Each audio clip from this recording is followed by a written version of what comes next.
right.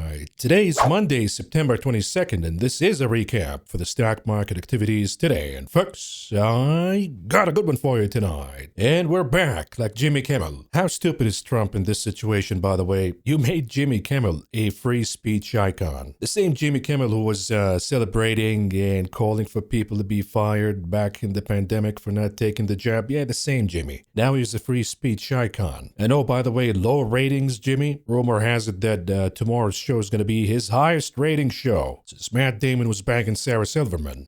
Matt Damon. She's Matt Damon. But anyhow, let's talk about markets here because we have an important saying in Wall Street, and they say it like this. Sell Rosh Hashanah, buy Yom Kippur. Today's Rosh Hashanah, so we're supposed to sell and then come back on Yom Kippur. So we're going to just wrap up the show right now. Thank you so much for joining us, folks, and listening, and good night. Bye. No, I'm kidding. But as you can see, we have validity to this saying because between Rosh Hashanah and Yom Kippur, most times, not all times, but most times, the market actually trades down. And furthermore, evidence for you, if you look at the Dow Jones returns since the year 1896, between Rosh Hashanah and Yom Kippur, the market is usually down. So we have more than 100 years plus of solid sell Rosh Hashanah, buy Yom Kippur kind of move. By the way, is that anti-Semitic? Sell Rosh Hashanah, buy Yom Kippur? I mean, what is the implication here? That most traders are Jews, right? And they have to take the holiday off. Unfortunately for the Jews, today the market actually closed positive, so perhaps the algos replaced the Jews. And I say that this is a bad sign for Israel specifically because they're not just losing support from human beings, they're now losing support from the algos too. Anyhow, let's talk about it here, folks. And we have not just sell Rosh Hashanah Yom Kippur as a reliable trend for the market, but you have also seasonality. And seasonality says that after the FOMC meeting in the month of September, we begin to see the market declining. So it comes hand in hand with the sell Rosh Hashanah, buy Yom Kippur phenomenon. And I say sell Rosh Hashanah and never come back. You know why? Because if you look at the long-term cycle of the market, the prediction is that the year 2026 is going to be horrific. That's going to be the top, and then boom, we come crashing down. As you can see here, global liquidity in blue, and then you have the cycle, of course, it tops at 26, and then we come back down. This is, of course, outdated because they're not including the action in the year 2025, but you might question now, well, how could we have a down cycle in the long term, meaning 2026 is going to be a bad year, when we're supposed to see global liquidity heading higher? Keep that thought in mind, because it is a good question. But here's the chart from 1875 that folks refer to all the time. I would say it's pretty accurate. I mean, if you did this chart back in 1875, I'd give you a lot of credit. It's not spot-on accurate, but it is pretty good, and the algos are programmed to follow it, the traders are programmed to follow it. That's why it becomes valid. So you look at the year 2026, years of good times, high prices, and the time to sell stocks and values of all kinds. But we go back to the question, if we anticipate a bad cycle in 26, but at the same time we anticipate that global liquidity will go higher, how do we square with that? Well, we got a taste of it. Today, the Secretary of Treasury, Scott Bessent, came out and said that he's going to provide all options for stabilization for U.S. farmers. Oh, I'm sorry. No. It's for Argentine President Milei. So we're going to bail out Argentina right now. Why? Who the hell knows? But this is just a little bit of a taste that when things get rough here in the U.S. and our market begins to go down, they're going to go guns blazing crazy with all of these manipulating measures to stabilize the market. And in doing so, they're going to crush the living hell out of the US dollar. Just to keep Wall Street alive, they're going to crush Main Street by devaluing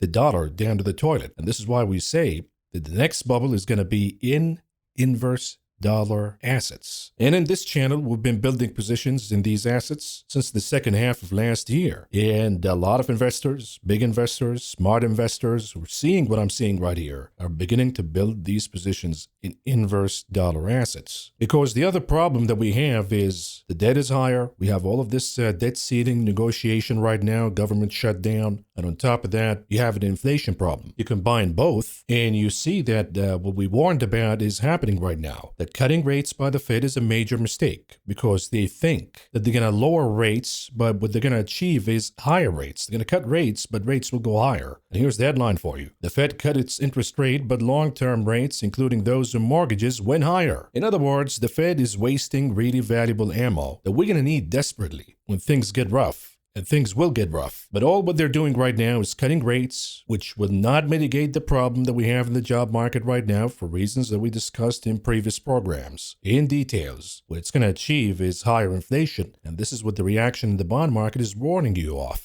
And besides inflation, the only thing that rate cuts will achieve is more speculation in the market, inflating the speculation orgy bubble that we have right now even bigger. We know that that's dangerous because it always ends up badly. But this stock market loves the cocaine from the Fed, because that's what's really moving it higher. It's not fundamentals, it's not earnings, it's not anything really. It's just more drugs by the Fed to fluff up these assets higher, to keep the rich richer, while they engineer the next phase of your enslavement. But the bad news for the Fed, this market requires more coke than Charlie Sheen. So you can cut rates right now, they're going to jerk off to it and sniff it in a week or two, and then they're going to ask for more. And if you don't give more, they crash down. And the warning signs are already here. I mean, today you saw the S&P 500 heading higher, closing positive, despite Rosh Hashanah. But we've seen the VIX, the volatility index, also moving up by 4% today. Now, these two work in inverse relationship. So when we have the VIX up and the market up at the same time, what the hell is going on? I said the big players are hedging, and you should. Anything that went higher in your portfolio in a crazy way, and you scored a big amount of profit in a short amount of time, and these charts are beginning to break down a little bit, just book the profits. In other charts, we talk about hedging strategies, have sell limit orders, have some put options, because when you have this kind of insanity that we've seen since Liberation Day, we're going to have to face a wall. Once we face it, the correction is going to be rapid and steep. And now an asset or a stock that you've been holding that is up 20% could be down 10% rapidly. And this is why we're locking profits in this channel right here. We're locking profits in some of these names. We sold some of them today before we're surprised by a correction. Now, when you have the VIX hitting higher, the S&P going up, it's not because we've seen some healthy buying in the market. It was really the algorithms pushing the market to close in the green. Why? Because we got this piece of news right here. First of all, you have Apple, of course, and there is some excitement about, oh, the new iPhone is going to be a hit. I doubt it. We hear that every year. Then the numbers come out and they're lousy. And everybody's broke right now. So forget about it. But they're pushing Apple higher right now based on that excuse that, oh, we have that. The new iPhone 7 is different. They changed the camera design, but it's still the same. Anyhow, the other name, that's, by the way, a $4.5 trillion company. So when it goes up 4 or 5%, you do the math of how much value is added in a single day. Then you have the other $4.5 trillion company, Nvidia, also going up 4 or 5% a day. Based on this news right here, breaking news, Nvidia is making $100 billion investment in OpenAI. The chip maker's move is an indication that the wild financial figures being tossed around in artificial intelligence. So again, go back to the geniuses who say that this bubble right here is different than the dot-com. No, it's more dangerous because the stakes are higher. The numbers are astronomical. So the consequences will be bigger. I mean, after the dot-com crash, we didn't see a big recession in the economy, and the Dow Jones, the S&P, went down, but not as much as the specific name in the dot-com and the NASDAQ. But here, 30% plus of the S&P 500 is dominated by a handful of names, all AI plays. So here, in this bubble, the ramifications are going to be much, much bigger.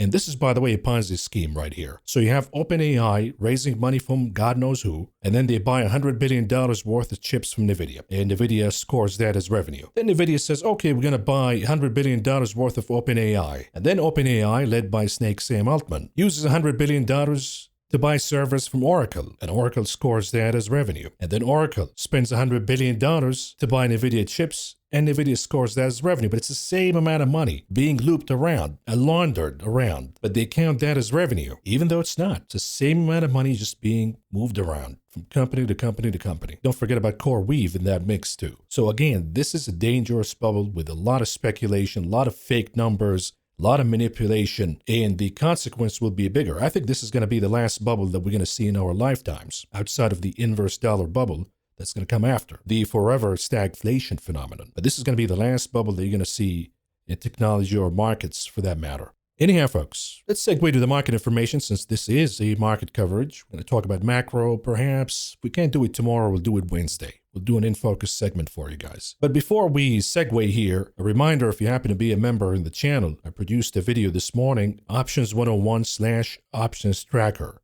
It's really one of the most important videos I've produced so far. If you happen to be an options trader, you got to join us and check that out because we talked about 3 topics. Number 1, the gambler's curve. these short-term trades with shorter expiration dates and out-of-the-money strikes. We gave you an example that we've done in Circle CRCL. We scored triple digits worth of gain in this trade, so we do sort of the review of these trades. What made them work out, and in some, what made them not work out. And then we have lessons, we have guidelines that we can use in the next batch of trades. And the second topic we've discussed is credit spreads. We gave you examples that we've done before, and we reviewed all of these examples. Some of them won, some of them did not. And we got really valuable lessons from studying these examples. And we've already applied the lessons that we've learned in our newest batch of credit spreads. And the last thing we discussed in that video is what I call the jackpot trade. These are the kind of trades that score 500% plus worth of gains. And we gave you an example here that we've done in ServiceNow that we scored over 1,200 percentage point worth of gains in it. And we examined how we can construct these trades, how we can spot them, and on top of that, how we can manage them. So again, if you happen to be a member, check out this video. But let's move on right now, folks, and add more color to this conversation by revisiting the market activities today.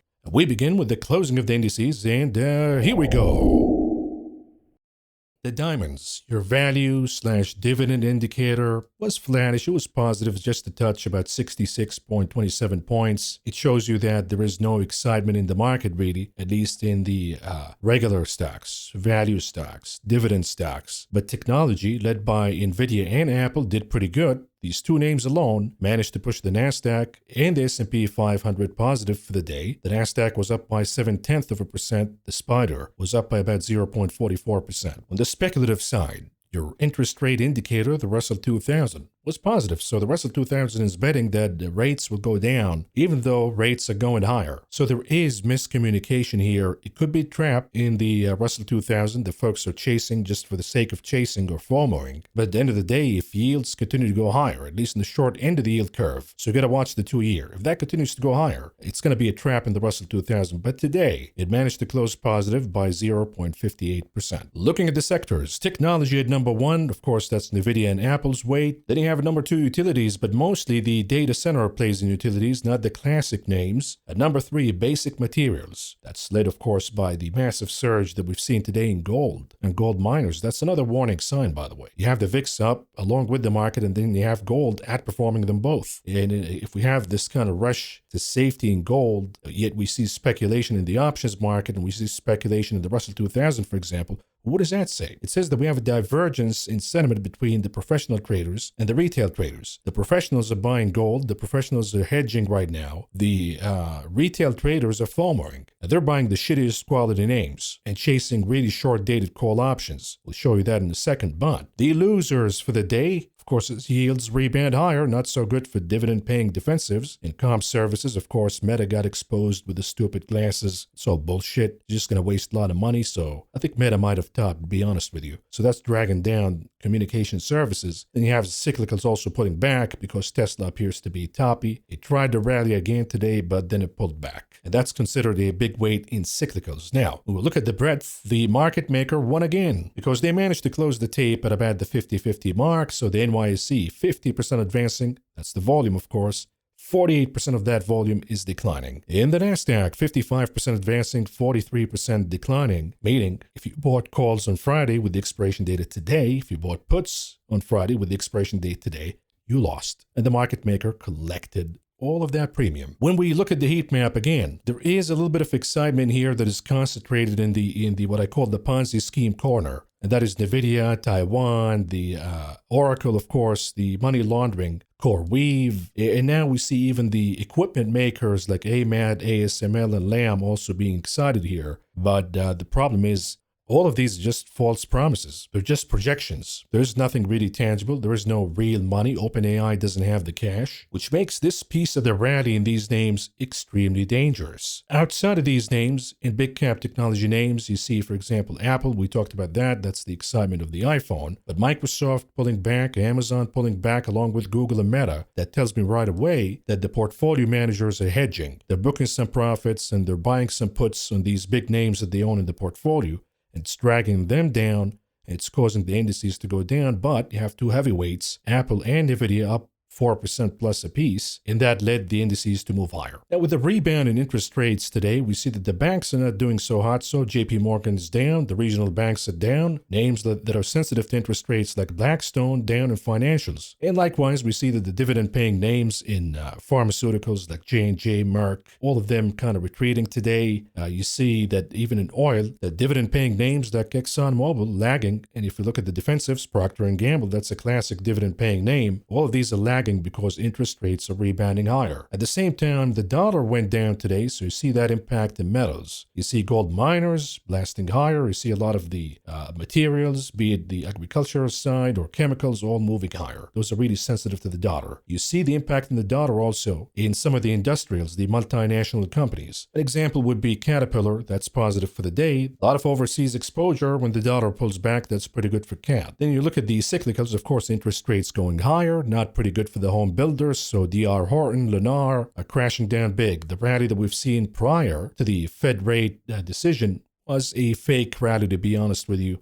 I didn't believe in it, and now we're back at shorting the home builders because interest rates and the long end of the yield curve, impacting, of course, mortgage rates, are going higher despite the Fed cutting rates. So you're not going to see any relief here for the home builders. Of course, the decline in the dollar is good for Chinese stocks like Alibaba, which managed to close positive, but a lot of these Chinese names closed negative today, like JD, Pinduoduo, Baidu struggled to close positive. I think that this is a result of, yes, the dollar is pulling back right now, which should be good for international assets. But again, these names ran way too high, too hot in a short amount of time. So we also see profit taking in these names. The last stock that pops in mind here, looking at the map today, is CMG Chipotle. I'm hearing some rumors, I don't know if that's verified or not, that we have an activist investor that's about to take a position in Chipotle. I think that it should be going down more if consumer spending is about to get weaker, if the economy is about to head into a recession, that we can get a better price at CMG. But if there is an activist investor who's getting in, then maybe they're going to create a short-term rally or rebound, and maybe that's why you're seeing some folks getting ahead of the game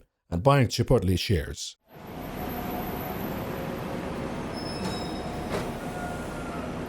Moving on to commodities. No major move in crude oil, but nat gas down about 3%, highly volatile, but we needed to see closing above $3. If that happens, then we're out of the woods. No major movements in the RBOB or in diesel, but we see uranium up about 1.3% for the day, but I have a warning for you. We're going to talk about it in the charts analysis. I'm bullish uranium, I'm bullish the commodity, and the nuclear energy stocks. But we do have a problem, and that problem is OKLO. That name has no revenue, but it's been a speculative orgy, and it has a huge weight in uranium ETFs, meaning it will correct, just a matter of when. It's going to be a sharp correction. It's going to go down 10-20%. Maybe more. And as it goes down in a correction, because folks are booking profits, so we have short sellers jumping in, uranium ETFs will go down. And with it, even the high quality names in uranium like Cameco will go down too. So my advice is, we're getting close to a point where we're going to have to book profits in some of these uranium plays, again, via put options, via maybe selling covered calls, whichever method you like. And at some point, once we find a footing after the pullback, we're going to switch to physical uranium, which is the commodity. I think that's the one that's going to appreciate the most. And the speculative play in nuclear energy providers, that's going to deflate a little bit, so the opportunity is going to shift from the stocks to the commodity. Anyhow, let's move on to metals. Gold, pretty decent day, up about a little over 1.5%, but silver was the leader today against gold, up about a little over, or a little under rather, 2.25%. No major movement in copper, steel, lithium, but we see palladium leading the pack here with gains of about 3.6%. We have a huge position in palladium in this channel. We've been accumulating palladium since last year in the fourth quarter. And here I'm looking at the chart of PALL. This is your physical palladium ETF. You can buy options on it, you can buy shares on it, so you don't have to trade the futures, the commodities. And what I see right now, you got this massive falling wedge, and we see a breakout of an ABC pattern that already happened. We went down to close the gap, and now are we beginning to see another ABC breakout? Certainly looks like it. We're above the 50 days moving average again in blue. So if this continues and the dollar cooperates, if the dollar continues to go down, we will see palladium heading higher again, perhaps challenging the highs of the year, if not beating them. When we look at grains down across the board, so grains are not confirming the decline in the dollar. We have a problem here with oversupply to begin with because, unfortunately, with all of these fugazi trade deals, we've never secured orders for the farmers. The Chinese are buying from the Brazilians, and Japanese are now buying from Australia, and nobody wants to buy from us. So this is a problem for grains, but if we see further devaluation in the dollar, the commodity will go higher. Either way. Looking at softs, pulled back in sugar, OJ down about 2.5%, cotton a little under 1.25% in the downside. The positive activities are limited in coffee and lumber, but just fractional. The biggest decliner is cocoa, down about 4%. Now, cocoa going down, that's pretty good for HSY, Hershey's. Got a recent upgrade by Goldman Sachs, and I'm considering adding the name to my portfolio here. I'm just waiting for something to happen. So you look at the chart right here, weekly chart. We have a pattern of a cup and handle. I think if we have a weekly close above the 200 weeks moving average in orange, sitting right now at about 192.5. If we ever close above, I would say that the stock is ready to go, especially if cocoa prices continue to go down. And this could be another addition to the portfolio, so we might get rid of some of the risk-on exposure that we got, be it in nuclear or any of these high flyers, and rotate to something more steady, like Hershey's. Lastly, when it comes to meats, hot. There's no stop inside here. Feeder cattle, live cattle, beef, all of these been rallying significantly higher year to date. I mean, if you want to afford eating steak, you better consider being a hooker, because that's the only way you're going to pay for it. Moving on to the options market, the big casino. What do we see here? The volume went higher in Nvidia, but it is still concentrated in the 3 to 4 names we've been talking about repeatedly. And Nvidia went higher because of that piece of news that they're investing 100 billion or trillion or whatever number you want to throw in OpenAI. But we don't see anything standing out in the volatility side, the IV rank or the IV percentile. What we see is the spread between calls and puts. So in Nvidia, look at this, 74% of the spread is for calls versus puts. In Apple, it's 74%. So that's going to create a one-way street to the upside in these names, absent of somebody dumping the name. So that brings up the question of open door. Because you see 71% of the spread is calls versus puts, but the name went down over 12.5%. That tells us right away that somebody who owns shares of Open Door been dumping. Probably some of the pumpers that you're seeing online, the predators, who keep saying, oh, Open Door is a legitimate company and all of that, just to lure the retail investor money. And then they dump, they cash out and leave you holding a bag. So you got to be really, really careful with chasing these meme stocks and these speculative bets. What else stands out? How about Oracle? Oracle at 97% of the IV percentile again, so the upside is limited in Oracle, up about 6% today. I think we'll see sell the news, to be honest with you, once we get the TikTok news, because at 97% IV percentile, the premiums are way too high for the calls, and you're going to see sell the news. I mean, that's what it suggests here when you see elevated volatility readings. Now, at the bottom of the pack, you have KVUE. Now, this is the Tylenol link to autism, according to Dr. Trump, of course. I don't know if that's right or not. Not a doctor myself, but what I know is a lot of insiders have been buying puts in this name ahead of the announcement. And today it went down by more than 7.5%. But you see the IV percentile at 98%, and the IV rank at about 85%. So the downside is limited in this name. And the best way you can exploit that is to sell some put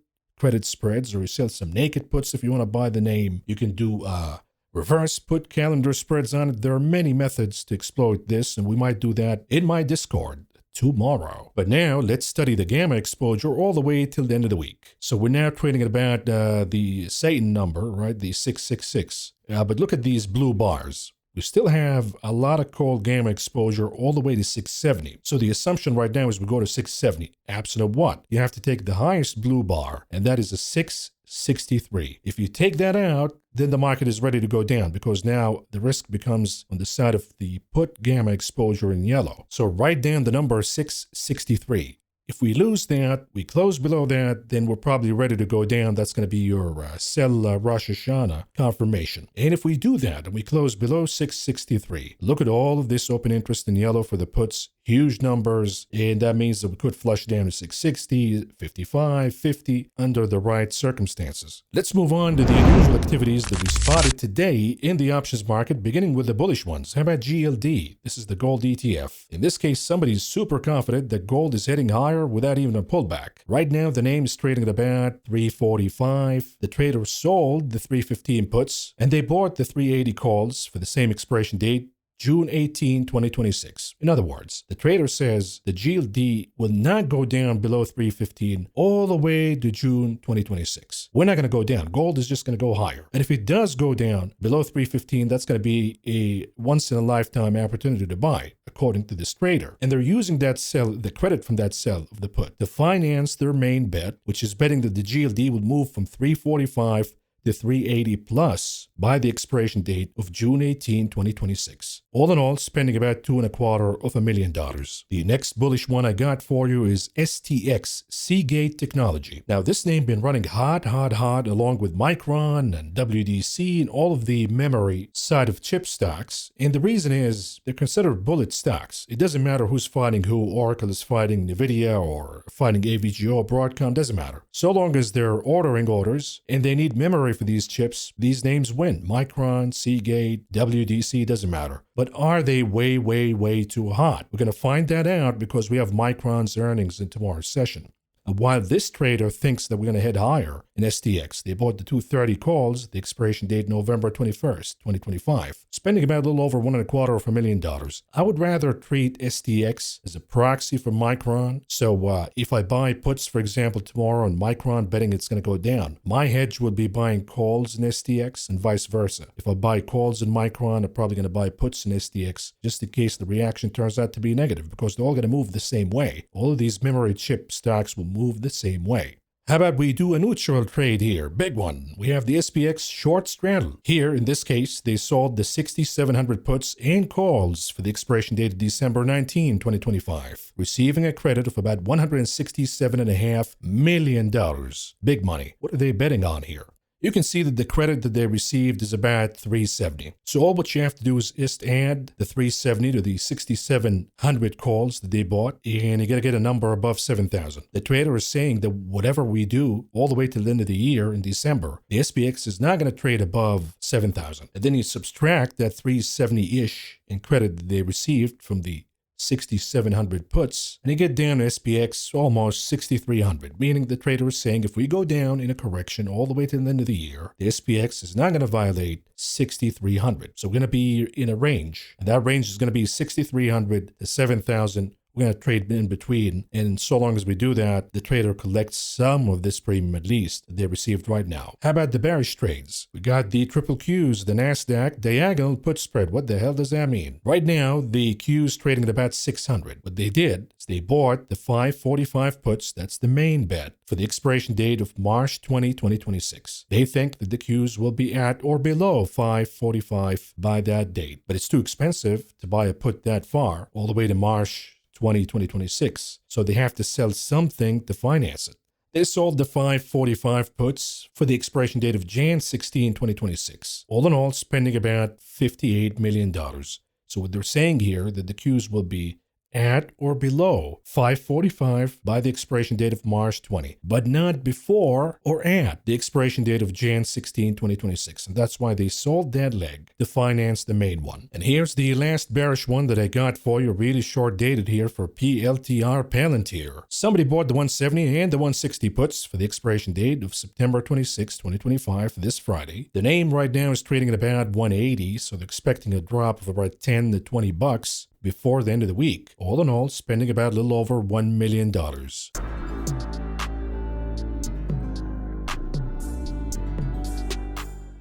Let's do the charts, beginning with the SPY, the S&P 500, an hourly chart this time around. Since the FOMC, we have a steep move higher based on FOMO, forming sort of a rising wedge. And I think we're going to fall behind here and correct, because a lot of this move here is just fluff, and we're probably going to head down to 660, if not below. You combine that with the phenomenon of sell Rosh Hashanah, and then you look at the RSI really elevated here in the hourly. We've seen corrections once we get to these readings right here. So the odds would say that we get a correction, a pullback, as soon as tomorrow's session. And to give you a trade here, of course, the obvious number would be 666. 6. We're going to go with the puts. You might say, hey, but I'm going to go with the calls, Mav. No. Satan is red last time I checked. So before we do that, let's do the VIX here. And we see some stability in the VIX, finding a footing. And it is closing above the 50 days moving average. An important number I'm eyeing is 17. A close above 17 is a warning sign that the VIX is heating up for 20. And of course, once you pass 20, all bets are off. You could see explosions like this in Liberation Day, or mini explosions, as we've seen earlier in the year. These could happen, but 17 is the key, and then passing 20 is the other one. So let's see how the VIX is going to react for the rest of the week, because above the 50, finding a double bottom right here, it's looking pretty good, and it's suggesting that we're probably going to hit 17 and close above. If that is the case, then the risk for a pullback in the S&P is highly likely. So a trade I'm eyeing right here is the 666 puts, the expiration date this Friday. You buy that leg and you sell the 660. You're spending about $1.60 to make 440-ish. It's a pretty good risk versus reward, and the chance of profit is about 38%. That's decent. Anything above 30 is good. So this is a trade that I've done today, and then we look at the Russell 2000. This is your yield indicator, interest rate indicator, 4 hours chart for the RTY, the Russell 2000 futures. Again, we see the steep rising wedge pattern. And if we begin to break below that pattern, we do have support at 2,370. After that, we can go lower, but I anticipate to find support at that number first. Of course, that's going to be really sensitive to how the 2-year yield is going to react. If we look at this chart right here, with today's action, the pop in the IWM and the Russell 2000 is not justified. And if we continue to head higher, as I anticipate, all the way to the 50 days moving average right here in blue, that's going to be a gain of about 3.3%, 3-ish, in or around that percentage point for the 2-year yield. If that is the case, then interest rate cut expectations will begin to be cut, ironically. And that's going to lead the IWM to go down in a correction. If we look at the dollar, the most important line I'm looking at is the 50 days moving average. That's on the bullish side. If we see the dollar closing above the 50, then we're probably going to pop higher. We're going to see short covering in the dollar. And that's going to be bad for metals, bad for gold, bad for a lot of assets. And the other line would be if we zoom out here to a weekly chart, you can see the support, long-term support here goes for years and years. And if we begin to break that in the weekly chart, then we're probably going to head down to the dollar sub 90. If that is the case, then that's going to be a huge devaluation of the dollar. And it's going to be a huge appreciation in the old man gold. It broke a touch below the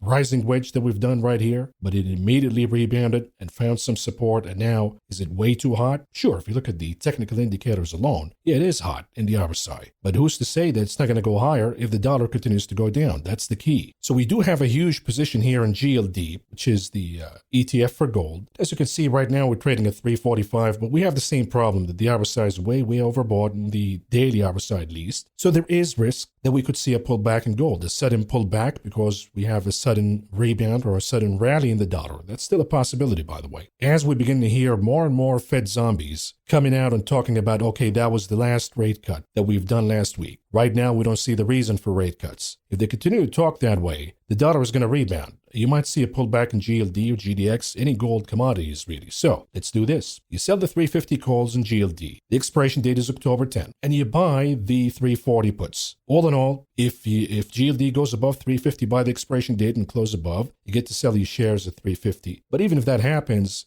you don't have to sell your shares. You can just up the strikes with a different expiration date and buy this leg back. But the beauty of this strategy right here is you have your put at 340, meaning if the GLD goes below 340, by that expiration date, you preserve the right to sell your shares at 340. You can play with the expiration dates. You can go with the 17th, which is the monthly. I prefer to go with that number right here, that date rather, the 17th. But you can play with these all you want. I would not go too far though, because 350, if you go in November, I would say it's a little bit too close to the money to be sold as a covered call, especially if you don't want to sell your shares for taxation reasons. Looking at the 30-year bond yield, what do we see here? We have the falling wedge and the breakout, and again, I anticipate that in time, we're going to probably hit the 50 again. Maybe we get a pullback before we do that. We hit the 50 in or around 4.8%. So rates are going to go higher, and this is not good for the XHB, really sensitive to the long end of the yield curve. We talked about the support here in this trend line. We got all the way down to it, so now we got touched down. What happens next? If we close below the 50, 50 is in blue. If we close below, we're probably going to flush down all the way to 105, 104. So we have another leg down. The confirmation would be closing below the 50 days moving average. Looking at USO oil, it looks like a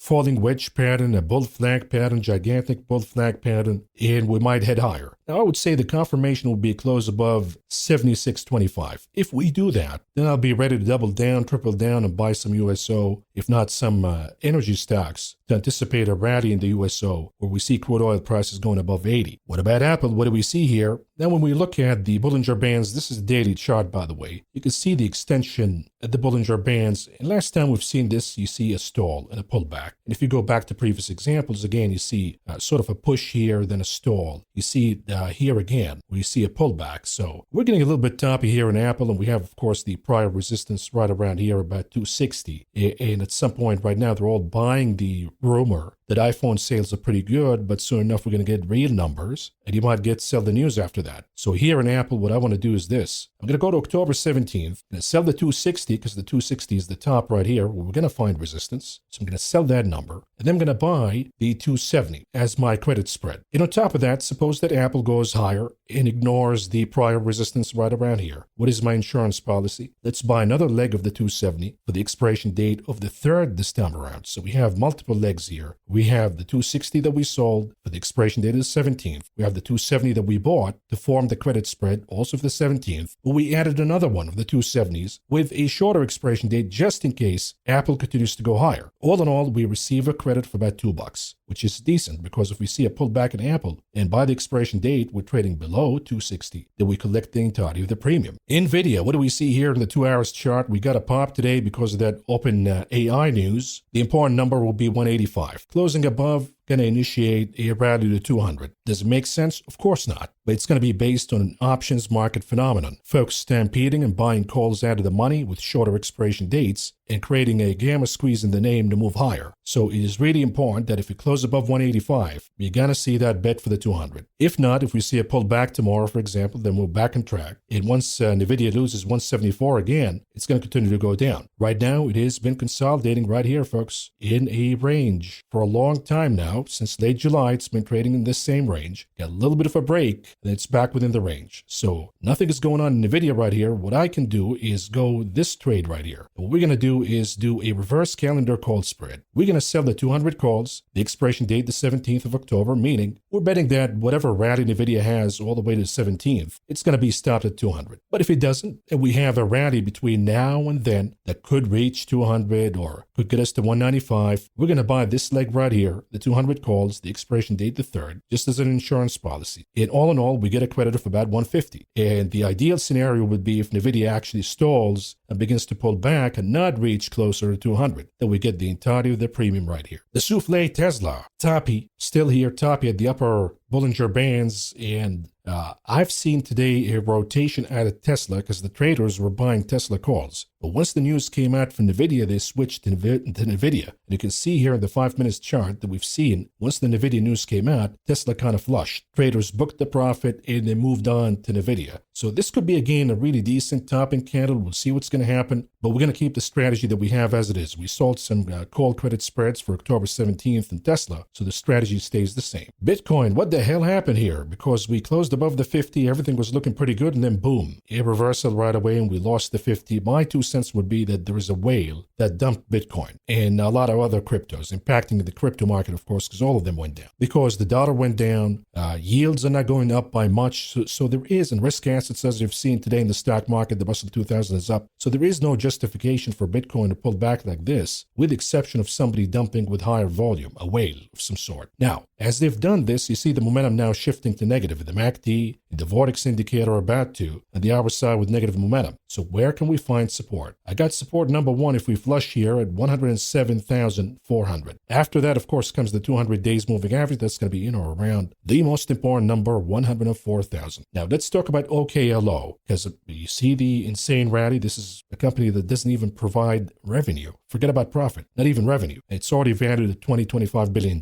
This is really hot, really toppy, and susceptible for a crash. So what we're going to do here is do a reverse calendar spread. We're going to sell the 140 calls, the expiration date October 17th. We're going to buy the 140 calls with a shorter expiration date, 140 calls for October 3rd, as the insurance policy, what we call a reverse calendar spread. All in all, you get a credit of about 550, 560. I've seen higher numbers before, so it depends on the time when you open the trade I've seen 600 plus. So you can play with this all you want in OKLO. But the idea is to bet on a top, let's say 140. And sure, maybe you're not going to nail it exactly right at 140. You see OKLO hitting higher in the short run. This leg right here, the 140 that you bought for next week, will protect you because that's going to increase in value, just like the 140 that you sold. But the idea is at some point, it's going to correct in a sharp correction. And then this leg that we sold right here, the 140 calls, will expire out of the money. And we get to collect the entirety of the premium, if not even booking a profit on this leg here. If OKLO continues to go higher in the short run, we book profits and then it drops down and we book the premium from the 140 calls that we sold. That's the idea right here. And if you happen to be a shareholder, a lot of you are shareholders of OKLO, because we've been talking about the nuclear theme for a long time. You got to do something about it here. You got to sell some covered calls and you got to buy some puts. So an idea that I could have for you here is you go to the 17th altogether if you happen to be a shareholder. And let's say that you sell the 150. You wouldn't really mind if you sell your shares at 150. That's a pretty good price because a lot of you bought it somewhere here at the 60s or 70s or even 80s. So you wouldn't mind really to sell your shares at 150. Now, you're going to receive a massive credit here because the implied volatility is way too high. And the credit you're going to receive is about $1,500. You want to use that to finance an insurance policy here at 140. Same expiration date, 140 puts, meaning that if OKLO crashes down and closes below 140 by the expiration date of the 17th, you have the option to sell your shares at 140. And all in all, you're not paying a lot. You're paying about $380. Now, you can play with these numbers all you want and try to score a credit. So if you go with the 130, you get paid for the insurance policy, you get 150, and you still preserve the right to sell your shares at 130 this time around, not 140. If you're confident that 140 is the top, you can go with 140. You don't mind to sell your shares at 140, you can do the covered calls at 140 and then finance the 130 and keep a bigger credit in your pocket. Really up to you, but you got to do something here because this is not sustainable, folks. Let's move on to the conclusion of this video. What do we have on the economic calendar tomorrow? Bunch of Fed zombies speaking again, including the big dog himself, the big zombie Powell.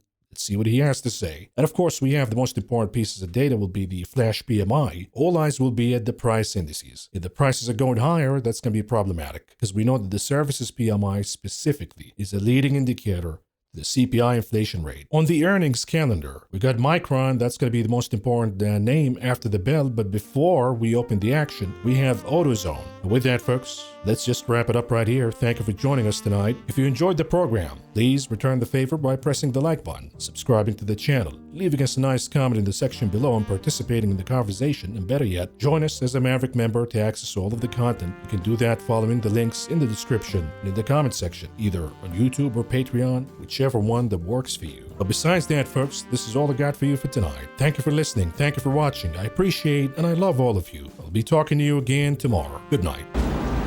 Pressure changes everything, pressure. Some people, you squeeze them, they focus. Others fold. Can you summon your talent and will? Can you deliver on a deadline? Can you sleep at night?